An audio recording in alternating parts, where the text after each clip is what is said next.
Muy buenas tardes a todas y todos los que nos acompañan en una nueva entrega de Conversaciones con la Historia. Para mí es un gran honor y también para el Centro de Investigaciones Históricas de América Central, eh, la persona que tenemos invitada para conversar esta tarde.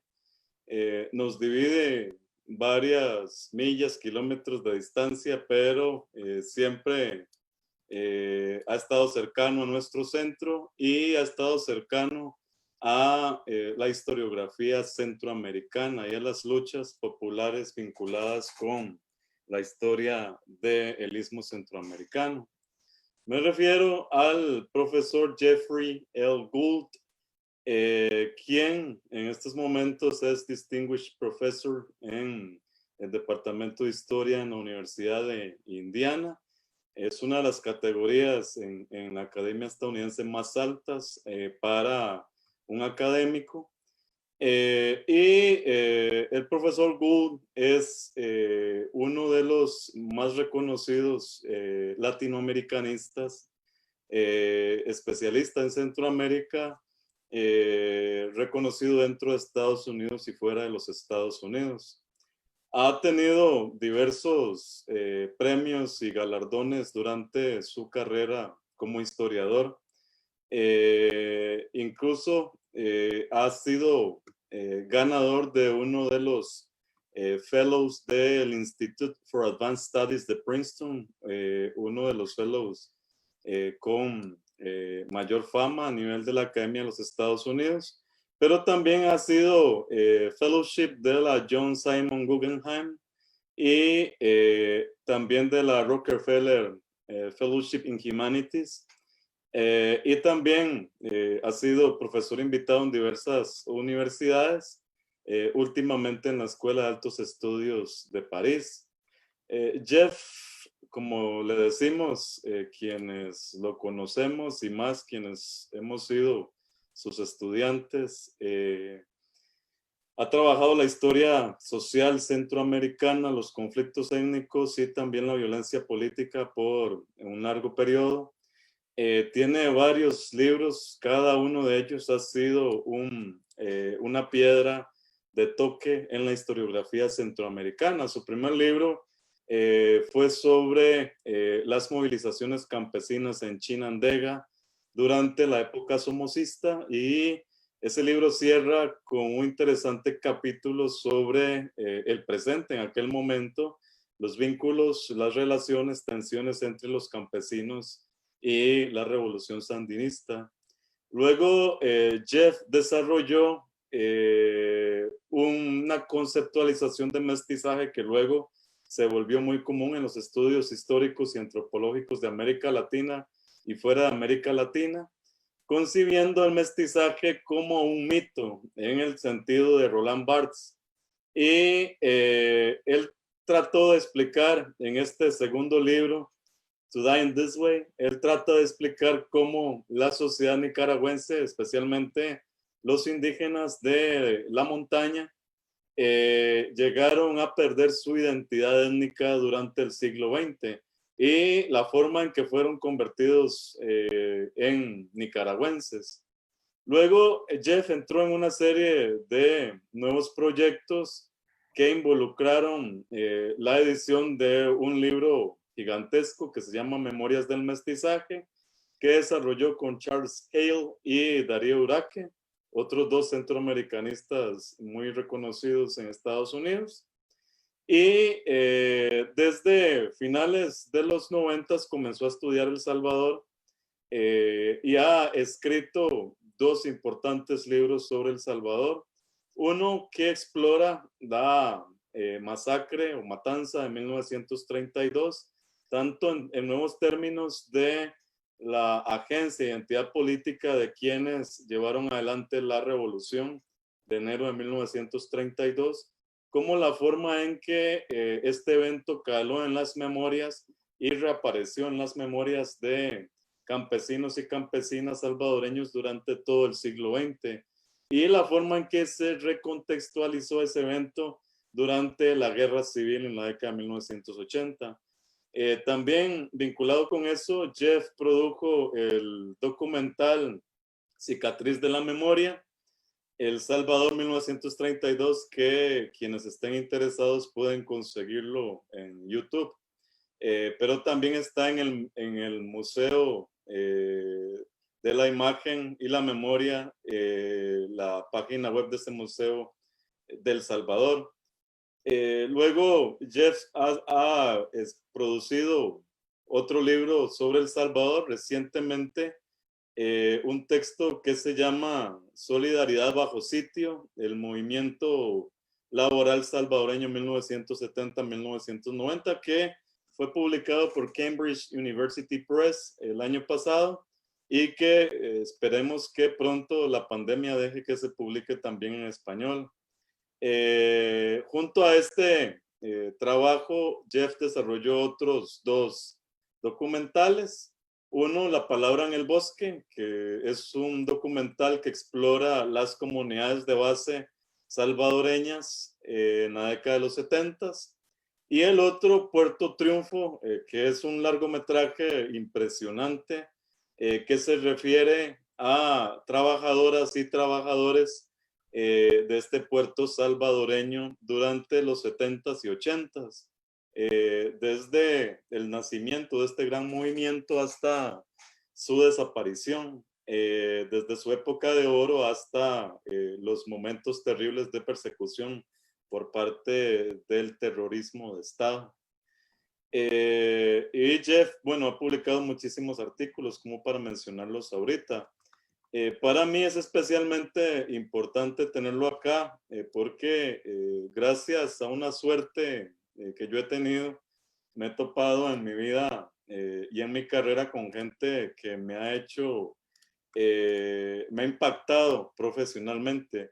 Y Jeff, a quien considero mi maestro, es una de esas personas, una de las personas que me convenció de pasarme de estudiar el siglo XIX a estudiar el siglo XX, la guerra civil de Costa Rica, cuando yo pensaba que ya no se podía hacer nada sobre ese periodo. Y además incorporar una serie de estrategias de análisis que tampoco había pensado en ellas. Particularmente, Jeff es conocido dentro y fuera de Estados Unidos por la forma en que ha incorporado la historia oral de grupos populares en sus trabajos. Bienvenido, Jeff, a este programa. Bueno, muchísimas gracias, David. Jeff, para empezar esta conversación, ¿de dónde viene tu interés por la historia? Bueno, supongo que tuvo algún impacto en mí, mi tío, Fritz Stern, que era historiador de Alemania. Ahora no teníamos una relación muy cercana, pero cada Navidad me regaló uno de sus libros. Entonces, esa fue mi introducción. Pero por otra parte, creo que mi interés en historia venía de mi interés en la política, porque mis lecturas a lo largo de mis años adolescentes siempre tenía que ver con, digamos, la Revolución Rusa, los orígenes de la guerra en Vietnam, por ejemplo, o la historia de la esclavitud en los Estados Unidos. Es decir, que tenía que ver con temas actuales que me interesaban. Jeff, vos procedes de una familia, bueno, de dos líneas muy interesantes familiares, pero ahora que mencionaste a tu tío, un célebre historiador alemán del siglo XX, una familia que tuvo que huir de la Alemania de los 30. Así que creo que desde jovencito este asunto de la política a vos te impactó y comenzó a definir parte de tu actividad y de tus intereses. Pero quisiera escuchar de vos cómo te impulsó ese interés político a involucrarte en actividades militantes y en crítica a políticas oficiales. Bueno, Varias veces me he dado vuelta tratando de recordar cómo fue ese proceso. Y claro que como cualquier cosa es multifacético, ¿no? Pero una cosa que sí me acuerdo muy bien es que en el 7º grado redacté una reseña de las uvas de la ira, Grapes of Wrath, ¿verdad? Hice esa reseña y era, bueno, para mí bien hecho, me encantó el libro y eso es claro ya un indicio que tenía algunas inquietudes, ¿no? Pero me acuerdo que escribí más o menos lo que entendí, incluyendo el papel de la policía. Me acuerdo que escribí algo como la policía actúa como empleados de los finqueros o qué sé yo, de los dueños, no sé, de los capitalistas. No me acuerdo qué usaba, pero era mi punto de vista. Y no sé exactamente cómo sucedió, pero poco después de eso, un maestro, es en 7º grado, 12 años, digamos, comenzó a llamarme rojizo, Rojizo. Pinko, rojizo, en clase. Y yo me imagino que él no fue el maestro, pero me imagino que fue tan impactante mi reseña que lo compartió, qué sé yo, con ese maestro. Y comenzó a llamarme así. Y claro que me impactó mucho, me dio mucho como vergüenza y cólera a la vez, pero mucha vergüenza porque pues señalaba frente a la clase, ¿verdad? Frente a todas las chicas y todo como rojizo, que era algo muy malo, ¿verdad? Entonces, pero también me daba rabia, entonces fui a la biblioteca y para entender qué era eso de rojo, ¿verdad? Entonces saqué, digamos, las obras esenciales del marxismo. Ajá. Y cada semana teníamos una hora para leer un libro. Entonces uno tenía que traer su libro. Entonces yo escogí eso. Y de hecho, en clase, en 7º grado, comencé a leer el Manifiesto Comunista. Y bueno, en fin. Entonces, como un acto de rebeldía, pero ya después de eso, la otra cosa que me impactó aún mucho antes fue cuando tenía, no sé, 7 o 8 años, mis padres nos llevaron a Williamsburg, que es una ciudad colonial en Virginia. Entonces, cuando estábamos ahí, noté que había en las fuentes de agua y los baños decía gente de color, gente blanca.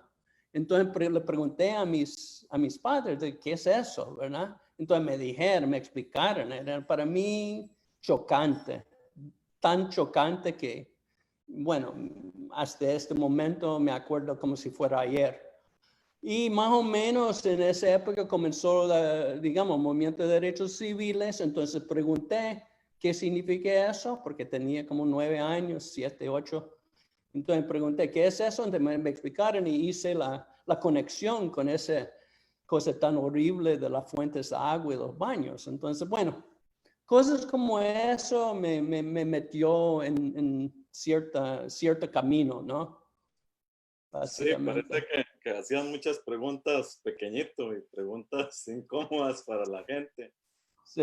Jeff, son años realmente también interesantes esos en los Estados Unidos, en los que estabas de adolescente y comenzaste la universidad.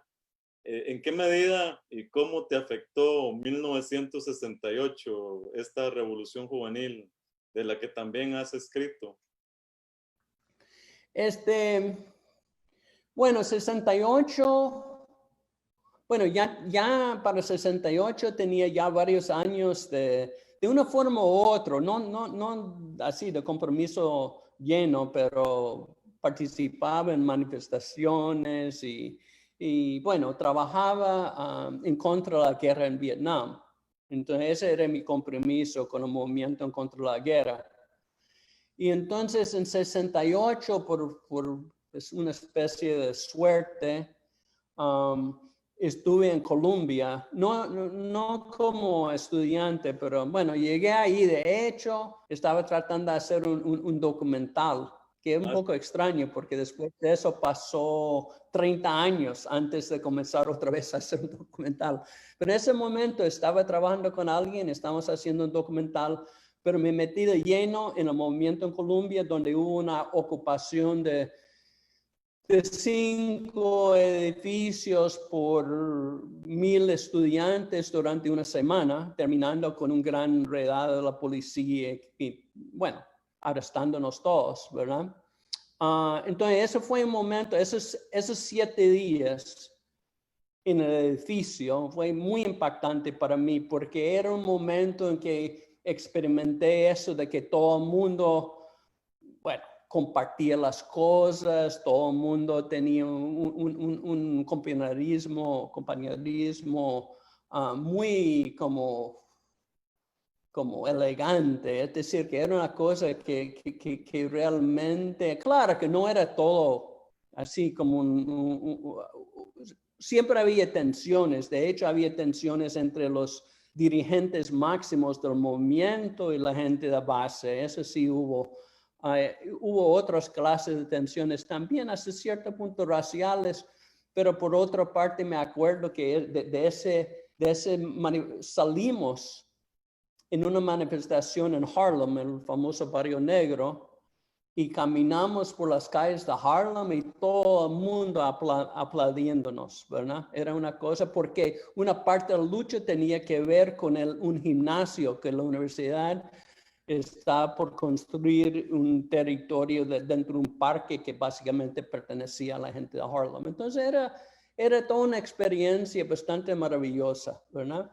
La otra cosa que sucedió para mí en 68, que me acuerdo muy bien, trabajé un tiempo con las Panteras Negras en unas misiones de tipo electoral, porque tenía eso como su estrategia era tener un candidato a presidente con un partido aliado, Eldridge Cleaver. Entonces la idea era como hacer propaganda por medio de esa campaña. Entonces hicimos un par de viajes que era muy interesante para mí, porque era gente, para mí hasta ese momento no tenía como roces así muy de cerca con gente militante de los barrios negros. Entonces fue una experiencia muy linda.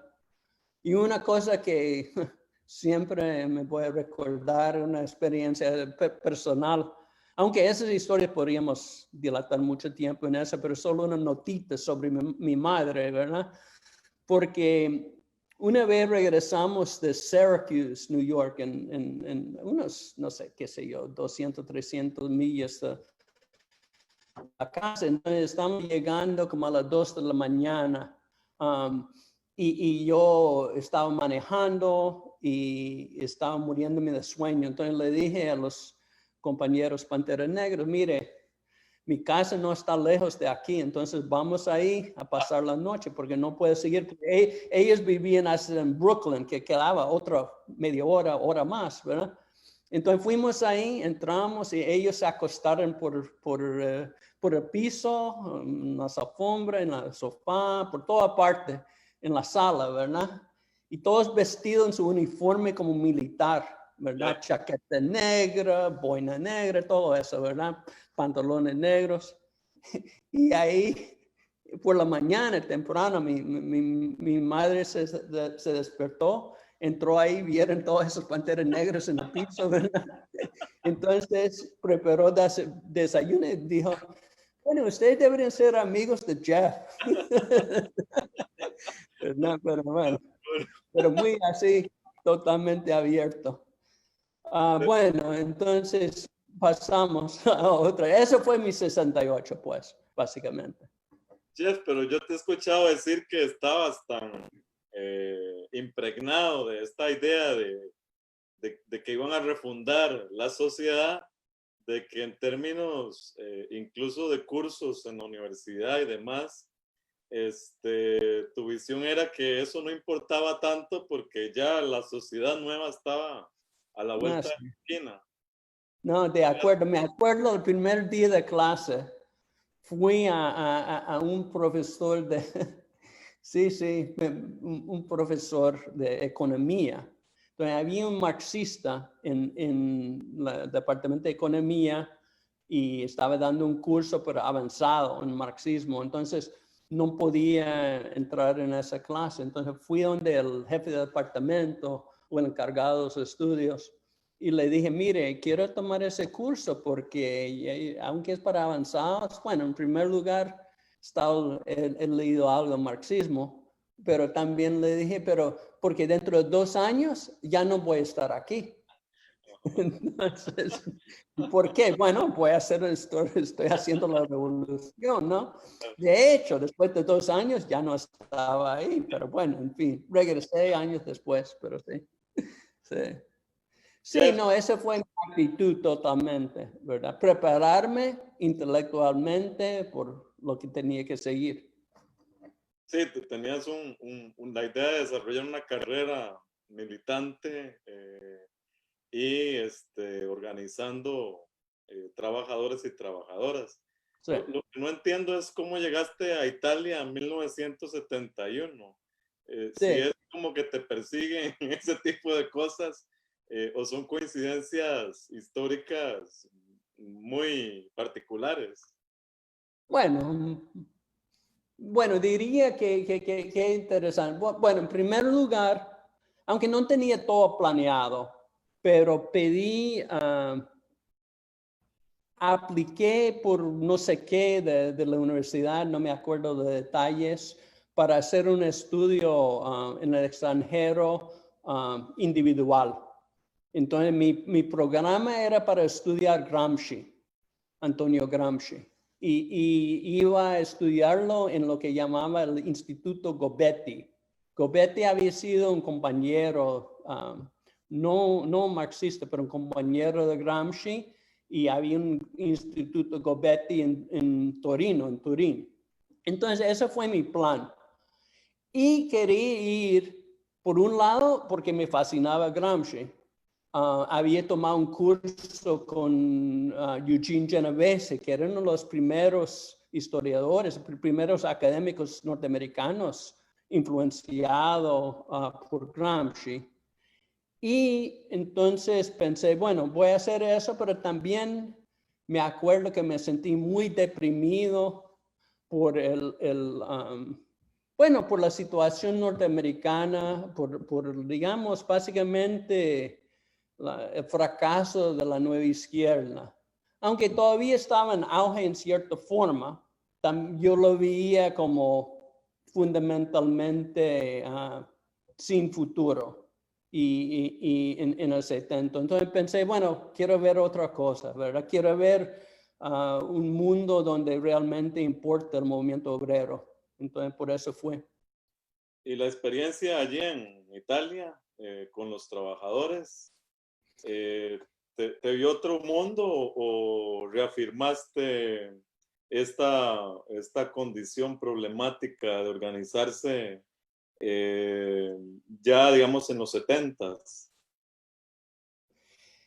Mire, para mí me impactó muchísimo mi experiencia en Turín. Hay que recordar que Turín era el centro manufacturero de automóviles en toda Italia. El Fiat Mirafiore empleaba más de 50,000 obreros y tenía un nivel de organización muy impresionante.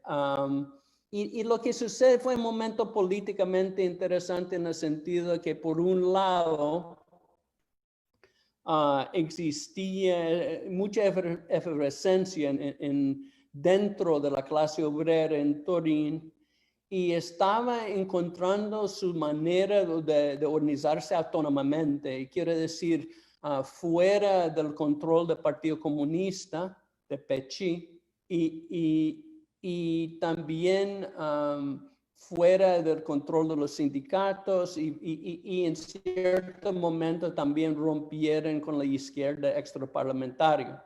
Entonces fue un momento muy impresionante. Ellos también tenía un control sobre el proceso productivo a un nivel muy desarrollado y podía llamar, digamos, un paro en una parte de la planta y tenía ciertos efectos determinados, podía comenzar en otra parte de la planta, tenía o sea, era una cosa realmente, ellos y yo con ellos podía imaginar totalmente otra sociedad, ¿verdad? Básicamente autogestionada. Y era como para mí era en cierta reafirmación, porque ya para 71 yo personalmente ya no tenía nada que ver con el marxismo-leninismo. Bueno, realmente nunca había tenido mucha relación con eso, pero yo estaba buscando una manera de conceptualizar la lucha de clases de una forma muy fuera de ese dogma. Y esa experiencia en Italia me reafirmó eso, pero más bien me dio mucho más por pensar. Y además afirmó mi intuición menos comprobado en los Estados Unidos, que para decirlo con Marx, la emancipación de la clase obrera debe ser la obra de la misma clase obrera. Viéndolo ahí en Turín, con gente discutiendo sobre consejos obreros, sobre el control obrero en cantinas, ¿verdad? Gente sin educación, debatiendo Gramsci, Bodega, Lenin, todo. Es decir, era una cosa para mí súper impresionante y, bueno, queda como totalmente grabado en mi memoria y me influenció desde entonces. Desde entonces, porque siempre me quedé ahí como, eso es posible. Por supuesto, es otra era, otra época, todo con la desindustrialización ha acabado con toda esa era, pero en fin, existió. Claro, todavía imaginarlo es bien interesante, solo imaginar esas tabernas, cantinas, discutiendo política, Gramsci, organización. Es también una imagen del siglo XX que fue, no solo fue el siglo XX de las guerras, sino también de la lucha obrera de ese tipo y de los obreros intelectuales que se tomaban a pecho estas discusiones sobre la emancipación. Jeff, entonces son los 70s, vos estás metido de lleno en el sindicalismo y en la organización, pero también tienes muchas preguntas y dudas con respecto a la forma en que estos sindicatos en los Estados Unidos, en el este de Estados Unidos, llevan adelante yo te he leído críticas de tipo, por ejemplo, conceptual, cultural, con respecto a la forma en que denominaban cuando te enviaban a tratar de colonizar un grupo de trabajadoras o trabajadores. Y ese tipo de críticas te ponen en tensión con las jerarquías sindicales. Sí, aunque no creo que tuve valor de decirle a mis jefes sindicales que esa palabra colonizador era repugnante para mí, porque la idea era tenía que colonizar una fábrica. Entonces fui a una fábrica, conseguí empleo, comenzaba a trabajar dentro de la fábrica, pero para ellos yo trabajaba como colonizador, ¿verdad? Entonces para mí era muy repugnante, pero no me acuerdo, a lo mejor sí dije algo, porque desde un inicio yo no tenía buenas relaciones sindicales, entonces a lo mejor dije algo, no sé, no me acuerdo.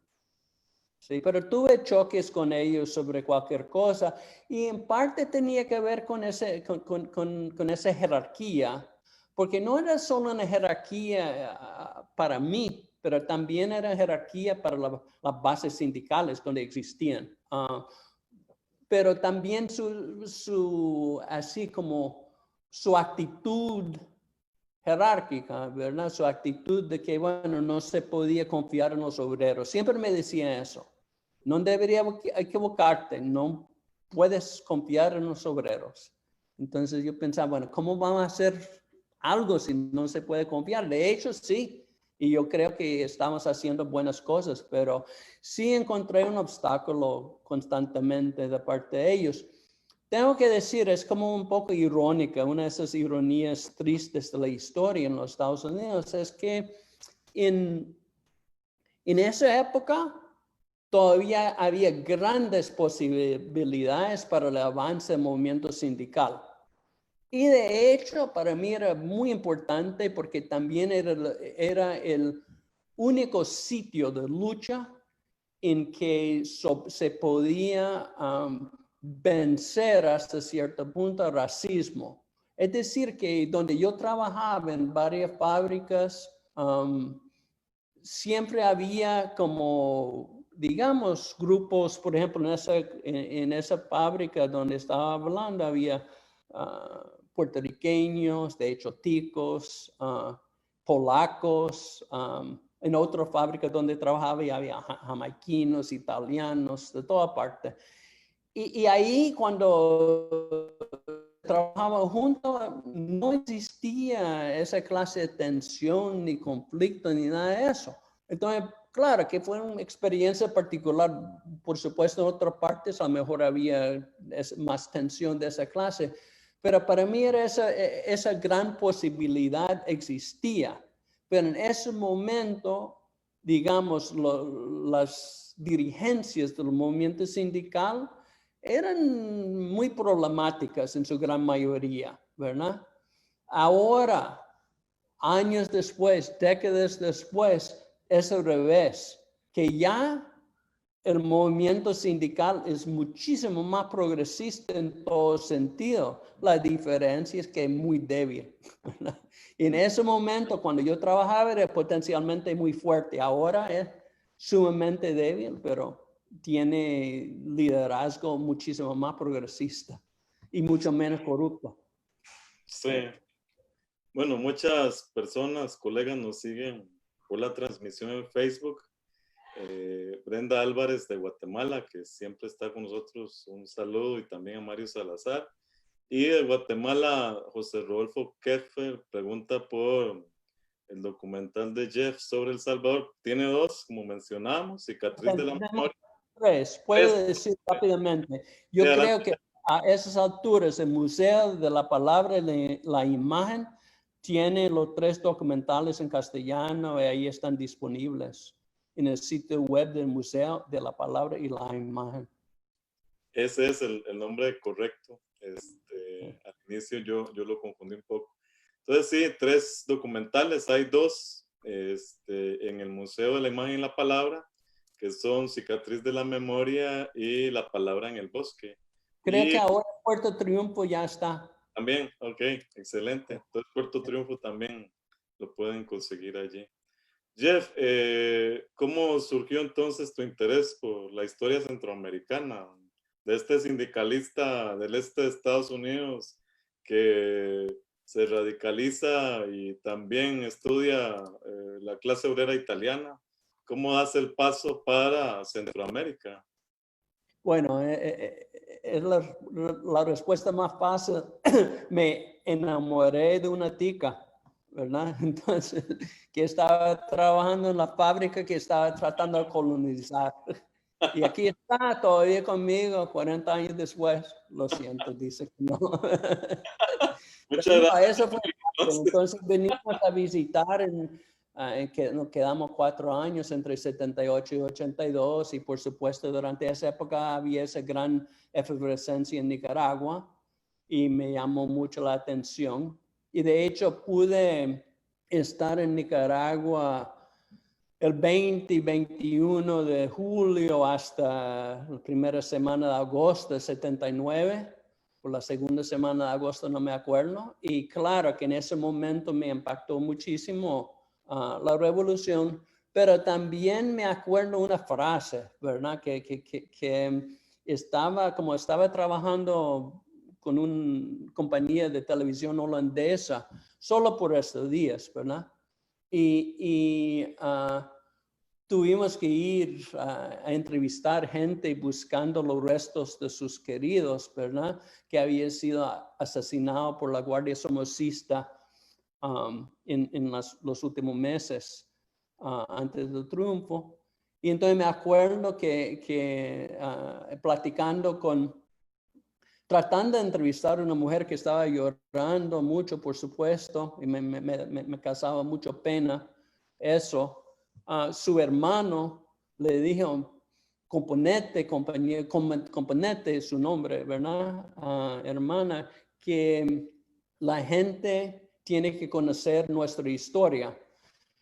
Y cuando dijo eso, en ese momento, y después se compuso y comenzó a relatar cómo sacaron de su casa al chico y así, ¿verdad? Entonces me daba vuelta la cosa y ya cuando comencé los estudios doctorales, pues opté por un tema de historia nicaragüense. Bueno, que fue este trabajo inicial de Jeff en Chinandega con campesinos de esa región. ¿Cómo marcó eso, Jeff, la forma en que veías la revolución sandinista, el trabajo con los campesinos en Chinandega? ¿Cómo marcó la relación que veías entre los campesinos y las dirigencias sandinistas? Bueno, yo creo que como llegaba ahí con cierto, bueno, con todo ese bagaje, por decirlo así, político e ideológico, que no había pertenecido a ninguna organización desde 69, ¿verdad? Pero trabajando así, bueno, tenía mis ideas, entonces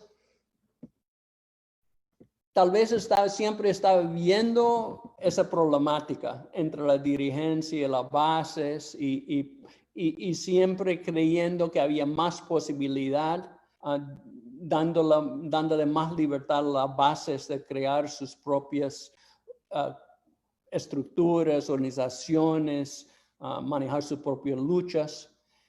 Pues yo creo que eso me orientó hasta cierto punto. Pero a lo largo de mis investigaciones me di cada vez más cuenta de que los sandinistas estaban desarrollando su propia versión de la historia que fundamentalmente excluía a los movimientos campesinos que para mí eran tan importantes y los excluía principalmente porque no tenían nada que ver con el frente. Es decir, los campesinos en los 50, 60 trabajaban sin el apoyo directo de los sandinistas y hicieron grandes logros, conquistaron grandes logros. Y así, entonces, eso me motivaba más, cada vez más, porque pensaba que era algo fundamental que todo el mundo, pero incluyendo los sandinistas, tenía que reconocer esas luchas y a su vez respetar aún más a los militantes campesinos. Entonces, eso fue muy fundamental para mí. Sí, parte de lo interesante de ese trabajo de Jeff, que también una parte está traducida al español, publicado por el Instituto de Historia de Nicaragua, que se llama Aquí todos mandamos igual, es el análisis que hace de las formas políticas campesinas y cómo los campesinos utilizaron los marcos legales creados por el Estado moderno en Nicaragua y por el somocismo para enfrentar a las élites con mucha voluntad organizativa, pero también con muchísimo éxito. Es un texto ya clásico, también clásico en el sentido de historia oral que desarrolla allí Jeff, que vale la pena que estudiantes de historia en Centroamérica tengan como un texto importante en sus bibliotecas. A Jeff lo he escuchado narrar muchas anécdotas sobre la Nicaragua sandinista, desde encontrarse a Daniel Ortega en el Archivo Nacional de Nicaragua, que era una partecita allí del Palacio Nacional, o a Carlos Humberto Ortega también en un restaurante, O también, Jeff, yo creo que es el único investigador que ha desenterrado archivos, literalmente, sacado de la tierra documentos que estaban guardados para poder continuar con una investigación. Jeff, vos pensás, habiendo estudiado el movimiento sindical y campesino en Nicaragua y El Salvador, que aquella época fue la época de oro de esos movimientos y se acabó, o hay posibilidad de volver a algo así. Pues yo creo que en cierto sentido, si hubiera una época de oro de esos movimientos, yo creo que eran los finales de los 70 en ambos países, y también quizás en Guatemala, pero es difícil, y también en Costa Rica y Honduras quizás también. Pero el problema es que esa época de oro también es una época, por decirlo bien, agridulce, ¿verdad? Porque también hubo una represión en todos los países sumamente fuerte. En el caso salvadoreño, realmente destrozó el movimiento durante varios años y mataron miles de sindicalistas. Entonces, tuvo su momento en que lograron conquistas sumamente trascendentales, pero a la vez llegó la represión. Y esa represión era, fundamental, claudicó el movimiento. En el caso nicaragüense, yo creo que el movimiento obrero y campesino también a finales de los 70 y realmente el movimiento campesino sobre todo, tenía grandes logros y conquistas, y claro que ayudó fundamentalmente al triunfo de la revolución. Sin embargo, en los años que siguieron al triunfo, yo creo que frente, en vez de estimular esos movimientos, trató de frenarlos de una forma u otra y trató de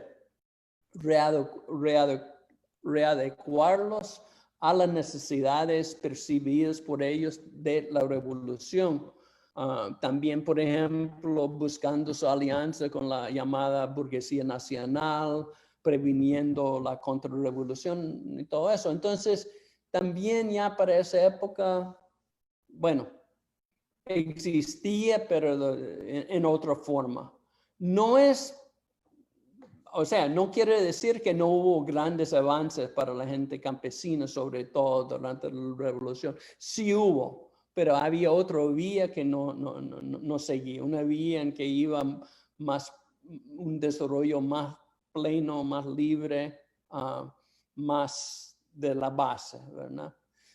No se siguió eso. En cuanto a la situación ahora, yo creo que no sé, ya no soy de ninguna forma experto sobre el momento actual, pero sí creo que hay un detalle importante y es que tanto en El Salvador como en Nicaragua, digamos, el Frente Sandinista, el Frente Farabundo Martí, ya en los 90s, a mí me parece que cambiaron de una forma fundamental.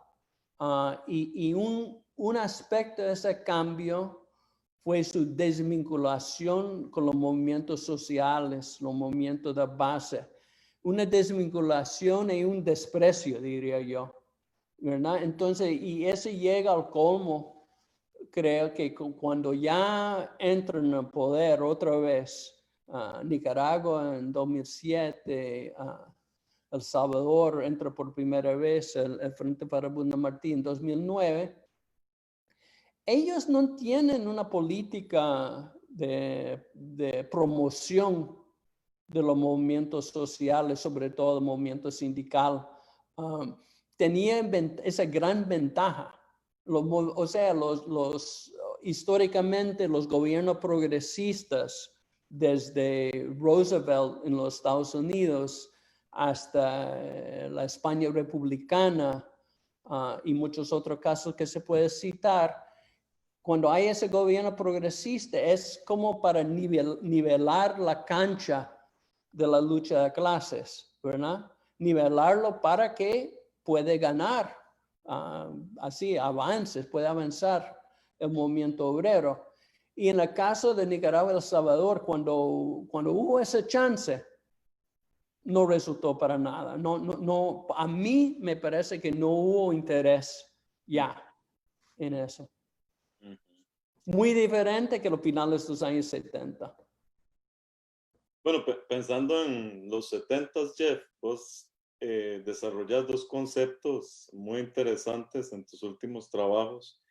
Uno es el de utopías menores, para referirte a ese tipo de convivencia y comunidades de base en El Salvador en los 70 que llevaron a tratar de reproducir el cristianismo arcaico. Y el otro concepto que también es muy importante es el de desencuentros. Como pareciera esto que estás diciendo hace un rato, que en momentos en que ciertos grupos podían converger, no lo hicieron y más bien se enfrentaron entre ellos, echando abajo posibilidades reales históricas de abrirse camino, tanto en Centroamérica como el movimiento sindical de los Estados Unidos. Pero pensando en Centroamérica, estas utopías menores jugaron un rol importante en términos organizativos, políticos, marcaron estas utopías menores a esas personas que vos has entrevistado y si hay cierta remembranza, nostalgia por esos momentos de comunidad y unidad. Una buena pregunta. No puedo responder de una forma así como muy convincente para mí, porque honestamente no estoy muy seguro. Yo creo que la película, la palabra en el bosque sí entra en ese, o sea, trata de relucir ese momento de utopía menor en Morazán en los años 70, comienzo de los años 70. Pero lo que pasa en El Salvador, con rara excepción, todos los participantes en ese momento, esa creación de fincas colectivas y comunidades súper unidas, que casi todos ellos pasaron a formar parte del Frente Farabundo Martí, pasaron de la lucha así como campesina a la lucha guerrillera, y eso transformó, o sea, más bien relegó esa experiencia utópica a muy de segundo plano, y a lo mejor alimentó algo individualmente, pero como movimiento perdió su importancia.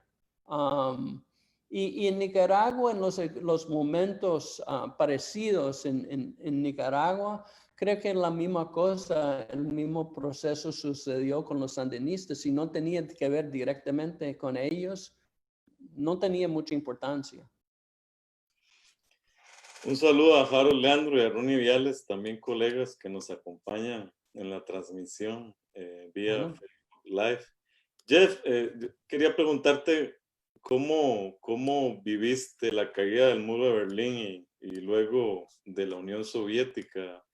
Digamos, en tu caso no es el caso de otros académicos que renunciaron a cualquier perspectiva de análisis marxista, incluso hay casos peores que se convirtieron al conservadurismo en esos mismos años.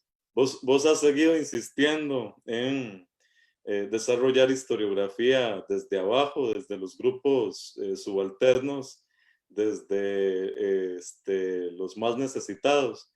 Pero ¿aquel evento te impactó o realmente no esperabas ya más de ese tipo de estructura estalinista de la Unión Soviética de finales de los 80? Bueno, cuando vi la caída, por decirlo así, por un lado me sentía como sumamente feliz ¿verdad? De que realmente yo con todo ese sistema soviético y con sus satélites, nunca apoyaba a ellos personalmente. Y más bien creía que por lo general perjudicaba al movimiento de la izquierda, pero no tanto como nos decían los propagandistas, porque yo creo que en América Latina por lo general gozaba de mucha autonomía frente a la Unión Soviética. Pero a la vez veía que como no había, como la izquierda centroamericana, incluso latinoamericana, no se había independizado suficiente de ese bloque de este.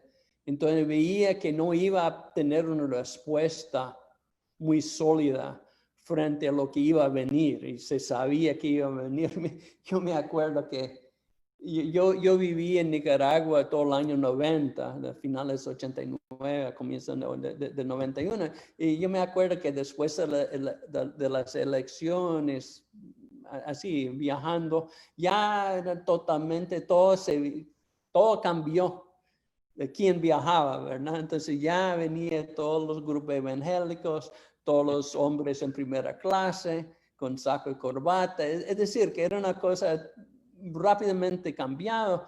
Entonces yo pensé, bueno, a nivel más real, menos simbólico, ¿qué iba a hacer frente a todo eso? Frente a lo que iba a hacer el Washington Consensus, ¿verdad? Entonces esa era mi reacción. Pero por otro lado, ese sentido así como emoción de verlo caer, ¿verdad? Y esa como gran esperanza. Pensé que una cosa positiva que iba a suceder es que por fin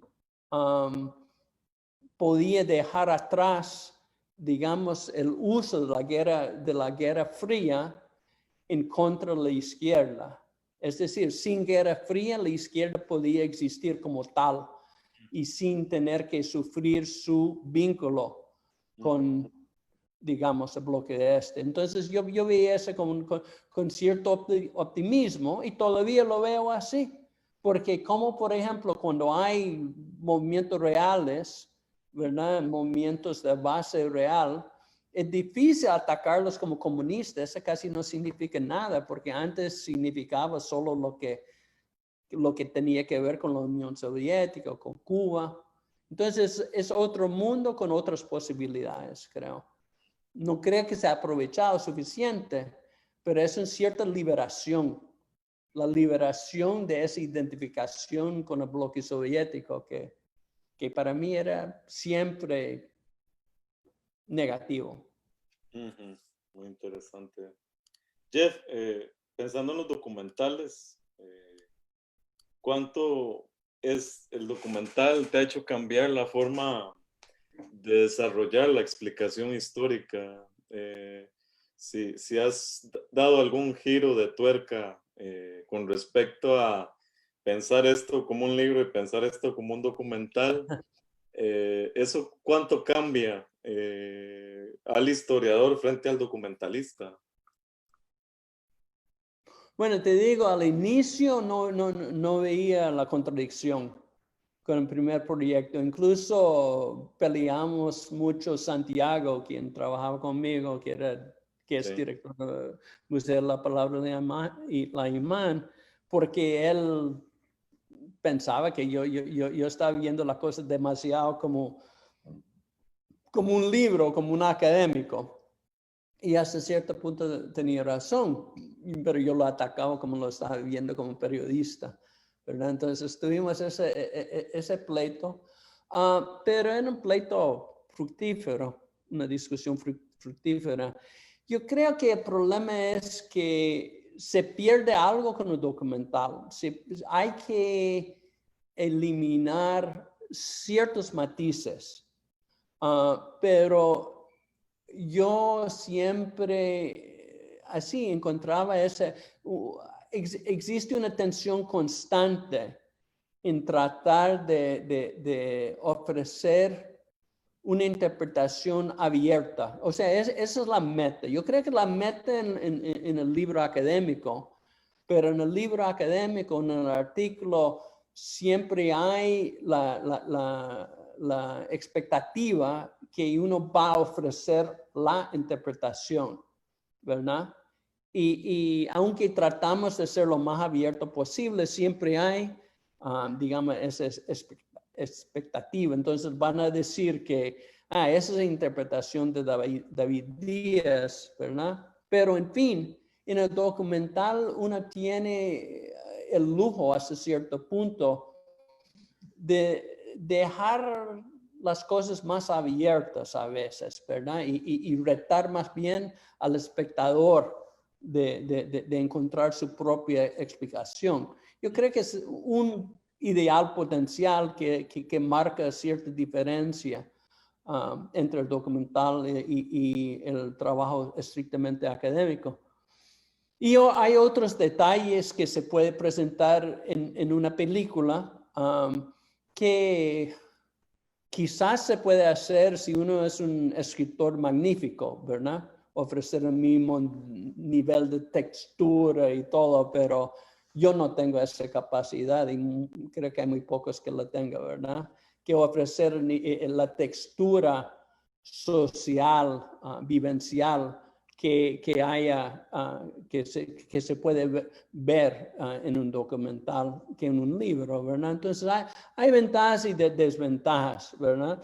Pero ya llegó cierto momento en que me di cuenta, sobre todo con ese último documental, y hay que agregar una cosa, que los documentales que hemos hecho, que he hecho, siempre tiene que ver, como dijiste, con trabajos de investigación, tanto de archivo como mucho historia oral, que después se incorpora en la película y se usa en el trabajo académico. Entonces, tiene las mismas fuentes, básicamente, y eso también es un estímulo, ¿verdad? Porque constantemente, por ejemplo, cuando estoy tratando de confeccionar los documentales, constantemente tengo que ver por cuántas veces cada entrevista y cada movimiento, cada gesto. Entonces, en mucho sentido, esa ayuda me ha ayudado ya al momento tampoco tanto de avanzar con el documental, pero también en, digamos, el trabajo académico. Entonces, pero dicho eso, sobre todo con esa última película, me di cuenta que hay una divergencia enorme porque entre los dos trabajos. La misma investigación, pero llega cierto momento con el documental en que uno se mete a un trabajo que diría que es un trabajo ingrato, ¿verdad? Porque no ayuda a nada en cuanto al trabajo académico. Es otra clase de trabajo y con otra meta. Bueno, Jeff tiene un libro que publicó con el CIAC. Quien esté interesado en bajarlo puede ir a la página del CIAC y ahí se puede bajar gratuitamente en formato PDF. Se llama Desencuentros y Desafíos, ensayos sobre la historia contemporánea centroamericana. Y en él tiene un capítulo dedicado al asunto de la producción de documentales históricos.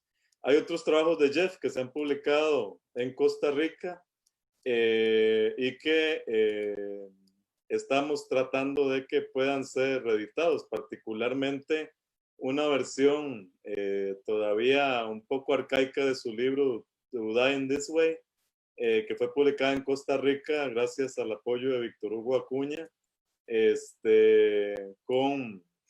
con la editorial de la Universidad de Costa Rica. Este texto también es un texto muy importante que valdría la pena tener a mano para quienes empiezan haciendo investigación en historia y que se interesen por el tipo de historia oral que ha desarrollado Jeff.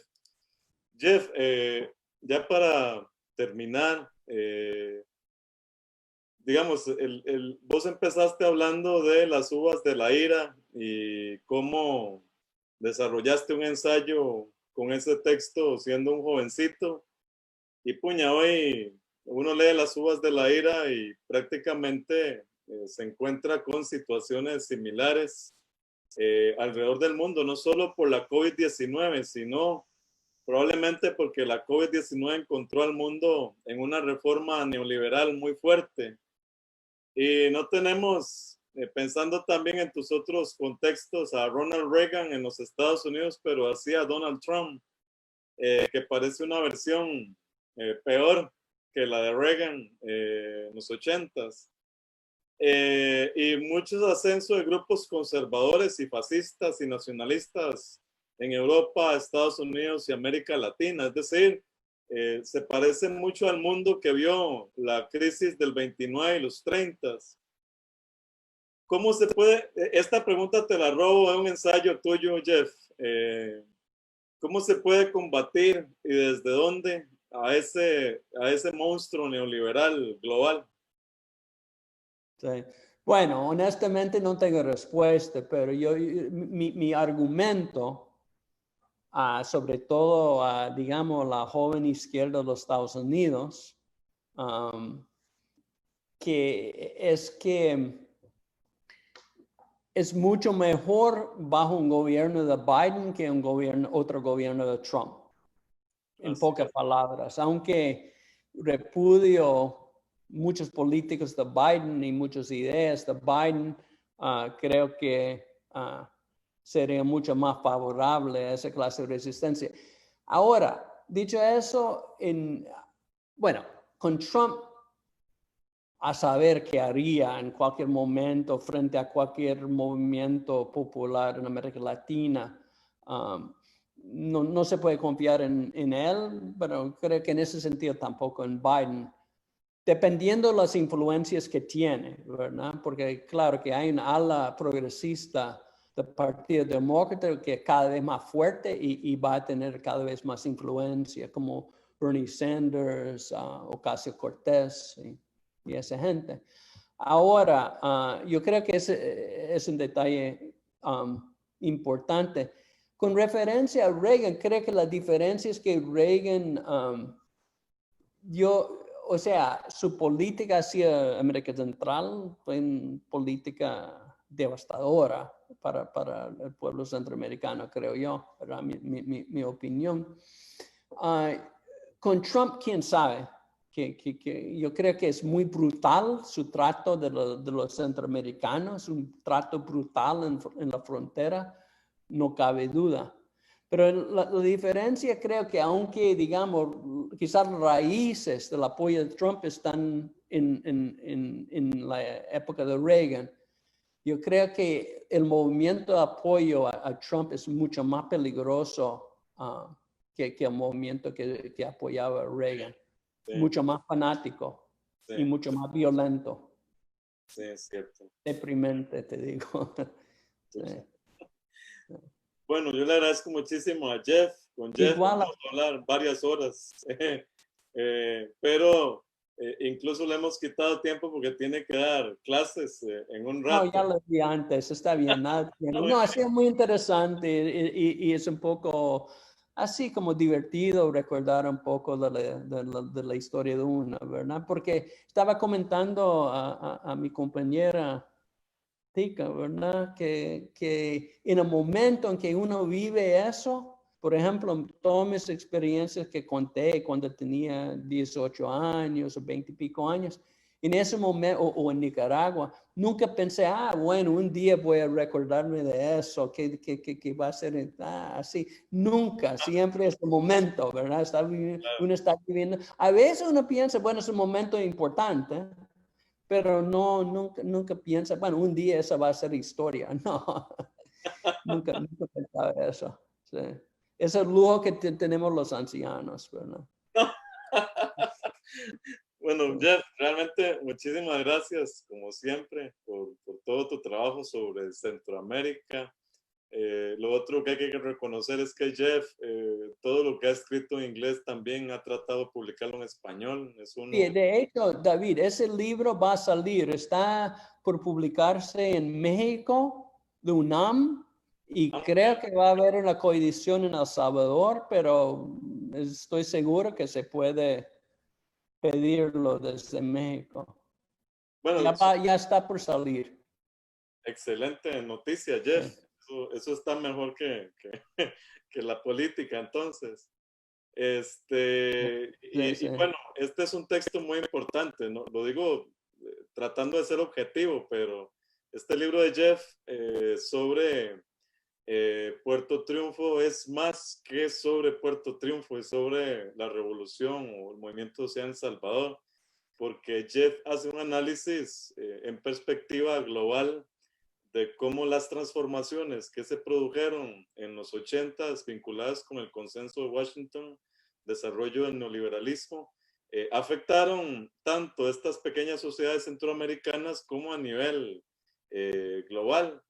Y además es un trabajo tremendo de análisis basado en una multiplicidad de fuentes orales, pero también de documentos de archivo que yo no sé cómo ha hecho Jeff para encontrar.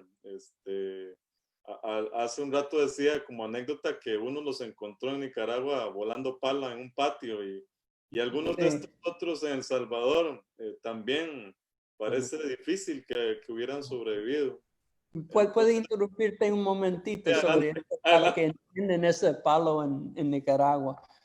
Lo chistoso de eso fue que me di cuenta que existía esa señora que era hija legítima, ilegítima, nunca me di cuenta, de Bartolomé Martínez, que había sido jefe capitalero, jefe político, vicepresidente y presidente y ministro de gobernación en Nicaragua, todos esos puestos.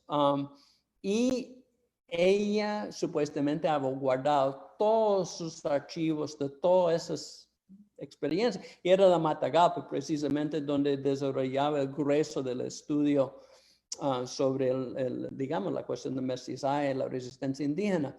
Entonces oí de eso, entonces fui donde ella, lo logré localizarlo, hablé con ella, era muy así como negativa, ¿verdad? Acerca de mi propósito de ver los archivos y me habló así, no, ya no hay, no existe, etc.